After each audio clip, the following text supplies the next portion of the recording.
বন্ধুরা দেখুন এই বক্স জানালায় আমাদের মার্বেল বসানো হবে। তো সর্বপ্রথমে আমরা পাথরের ভেন্সটাকে দেখে নিয়েছি কোনটা আড়ে আছে এবং কোনটা লম্বায় আছে। তো দুটো আলাদা আলাদা পার্ট করে নিয়েছি। তো এই দিকে এই বক্সটার জন্য আমরা সব লম্বা ভেন্স দেব। তো লম্বায় এইভাবে পাথরটুকুনো পরপর সব আমরা বিছিয়ে নিয়েছি। প্রত্যেকটা ভেন্সের সঙ্গে ভেন্স মিলিয়ে আমরা পাথরটাকে প্রথমে বিছিয়ে নিয়েছি। দেখুন প্রত্যেকটা ভেন্স মিলানো আছে। তারপর আমরা কি করেছি, এর ঠিক মিডিল পজিশন থেকে এই সাইডের জয়েন্টগুলো আগে কেটে নেব, নিয়ে তারপর ওই দিকে ঘুরে যাব, ওই দিকে ঘুরে ওই দিকের জয়েন্টগুলো পরপর সব মেরে নেব। মেরে এই জয়েন্টগুলো সব ফ্রেশ করে নিলাম।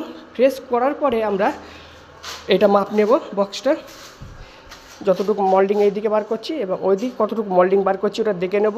দেখে নিয়ে এই যে মাপটা হবে সেই মাপ অনুযায়ী আমরা দুই সাইডের আনটা কিন্তু ফ্রেশ করে নেব। দুই সাইডের আন ফ্রেশ করে নেওয়ার পরে তারপরে কিন্তু আমরা এই পাথরগুলোকে সুন্দরভাবে কাটিং করে এইখানে বসাবো। তাহলে নতুন মিস্ত্রি দাদা ভাইরা নিশ্চয়ই আপনারা বুঝতে পারলেন যে এরকম লম্বা বক্স থাকলে আপনারা কি করবেন। সর্বপ্রথমে বক্সটার মাপ নেবেন, মাপ নিয়ে পাথরটা বক্সের মাপ অনুযায়ী পরপর পেতে নেবেন। নিয়ে এই মিডিলের জয়েন্টগুলো একটা একটা যে সিঙ্গেল জয়েন্ট আছে কাটবেন। তারপরে আবার বক্সের মল্ডিং নিয়ে কতটুকু হচ্ছে সেটা দেখে নেবেন। দেখে নিয়ে দুই সাইডে পুরো চ্যানেল ধরে স্ট্রেট করে আপনারা কেটে নেবেন। নিয়ে এই পাথরটা ওইখানে আপনারা ফিটিংস করবেন।